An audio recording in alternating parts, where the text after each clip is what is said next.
बुंदेलखंड के इस महाकुंभ में एक तरफ जहां स्वयं साक्षात रूप में श्री बालाजी विराजमान, दूसरी तरफ जहां 251 कुंडी श्री सीताराम महायज्ञ चल रही है। महाकुंभ इसलिए कहा कि भारत के अपितु भारत के ही नहीं पूरे विश्व के अद्वितीय विद्वान प्रज्ञा चक्षु धर्म चक्रवर्ती पद्म विभूषण रामानंदाचार्य जगत गुरु तुलसी पीठाधीश्वर पूज्य गुरुदेव भगवान 9 दिन तक यहाँ हनुमत चरित्र करके कथा की धारा प्रवाहित करवा रहे हैं।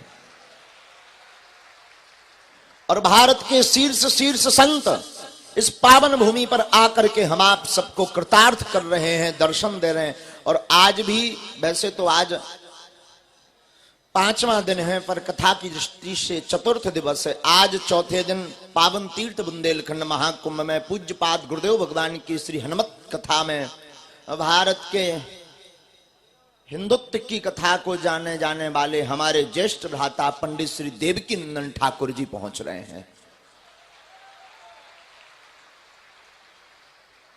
पूज्य बड़े भैया जी यहाँ पर लगभग 4 बजे पहुंच जाएंगे और दर्शन देकर के स्वयं भी कथा सुनेंगे। और हम और आप और पूज्य भैया जी के साथ सब मिलकर के बुंदेलखंड के महाकुंभ की आस्था में डुबकी लगाएंगे। बड़ी बात तो सुनो, बात विराम नहीं हुई। बुंदेलखंड का महाकुंभ इसलिए कहा, अनेक महापुरुष दिन में आ रहे जा रहे, कुछ और संत पधारेंगे। साथ ही साथ ये तो हो गई संतों की बात, राजनीतिज्ञ भी पधार रहे। पर आज फिल्म जगत सिनेमा के सुप्रसिद्ध अभिनेता, हमारे बड़े स्नेही शिष्य, हमारी बड़ी आत्मा, जिन्होंने आप सबने उनको खूब टीवियों पर देखा होगा, गोविंद नामदेव जी, जिन्होंने विलन का खूब रोल किया है, वो भी 4:30 बजे यहाँ पर डुबकी लगाने आ रहे हैं। और शाम को बात यहीं ब्राह्मणी हुई, पूज्य गुरुदेव की कथा सायं 4 बजे से 7 बजे तक होगी। और रात्रि 8 बजे इसी पंडाल के सामने सांस्कृतिक मंच पर, इसी पंडाल में सायंकाल रात्रि 8 बजे से भारत के सुप्रसिद्ध कवियों द्वारा आज काव्य पाठ पढ़ा जाएगा, जिसमें राम भदावर, और आप सब उन कवियों को जानते हैं, जॉनी बैरागी, जिनकी कविताओं से व्यक्ति मंत्रमुग्ध हो जाता है। ऐसे अनेक कवि इस बुंदेलखंड के महाकुंभ में आए। और तुमोरे भी कक्का हरो आए, जय जने आए। आज के दरबार में बब्बाजू से, इतने बड़े आयोजन से, यज्ञ नारायण भगवान से, सन्यासी बाबा से यही प्रार्थना है कि जो जो कामना, जो जो अर्जी लेकर आए, बालाजी आपकी ऐन कैन प्रकारेण पूर्ण कर दें। लेकिन सच बताओ, कैसा लग रहा है? कैसा लग रहा है? आनंद आ रहा है ना? तो 9 दिन तक कौन कौन रुकने वाला? 5 दिन बाकी, जरा हाथ उठाओ दोनों।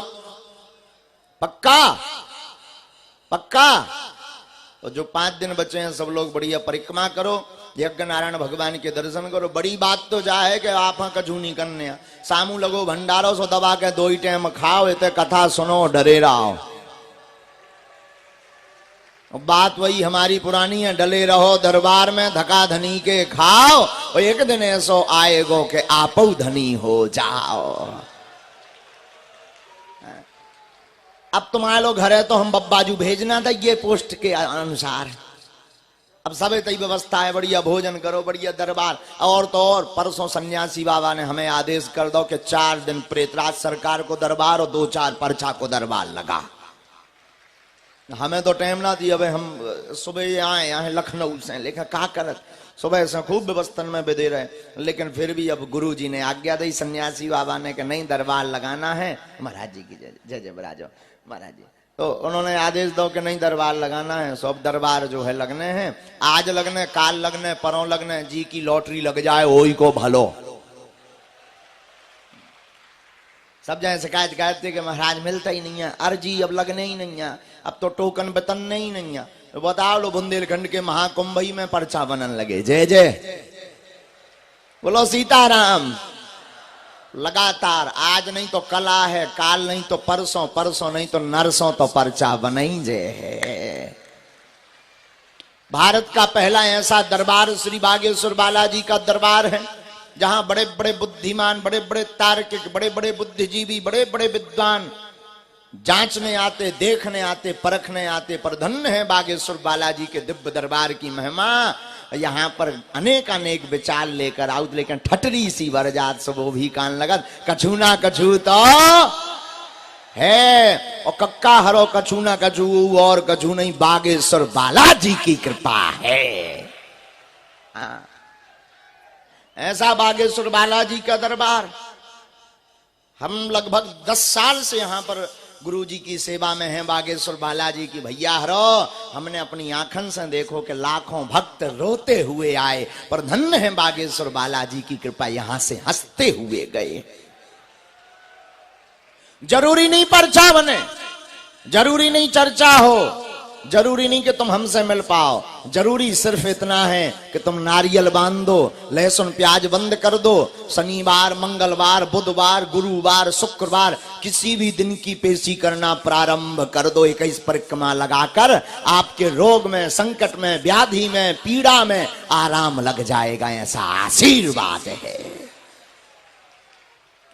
और आज तो और गुरुजी ने विचित्र जवाब दिया है, अगर वो कृपा कर देंगे तो चिंता मत करो, प्रत्येक भक्त को सर्व कष्ट निवारण एक एक नारियल अभिमंत्रित करके बांटा जाएगा। अब कब बांटा जाएगा हम अब है ना बता भी कहते हैं, अगर अब बता दो तो अब हम आओ गरो फंस गओ। हाँ हमें पता है कि तुम खा जाओ कच्चो। हाँ आदमी को बस नहीं चलो, भारत विचित्र देश तो है, खाली कमरे के बाहर तुम बाहर एक बोर्ड टांग दो कि अंदर झांकना मना है, आदमी होता ही झांक हैं इते है का। तो जैसे हम पे कह दो भैया महाराजा छुजो ना, महाराजा छूने नहीं है, हम इसलिए नहीं छुपाऊ कि हम ले रही अपने हाथ में वाईफाई, इसी वाईफाई का तो कमाल है। हम बालाजी को मुग्दल ले रही और इसलिए कहते हैं कि भैया छूना नहीं, दूर से राम राम करो, दूर से प्रणाम करो। आदमी लगने लगता हैं यही मियाँ चमत्कार छुपो।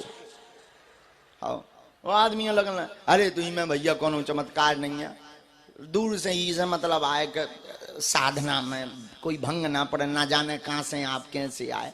लेकिन अब जैसो भी, अब हम जब सवेरे गए सो होते श्री यंत्रम, जहां हाँ जो तो सुनो 251 कुंडी यज्ञ में भक्तों को बांटने के लिए श्री यंत्रम सिद्ध करे जा रहे हैं।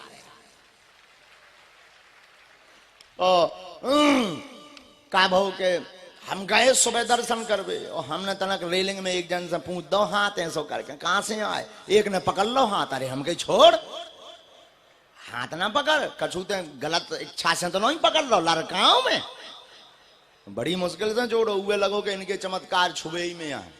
छूने में कोई चमत्कार नहीं, असली चमत्कार तो बागेश्वर बालाजी के चरणों में है।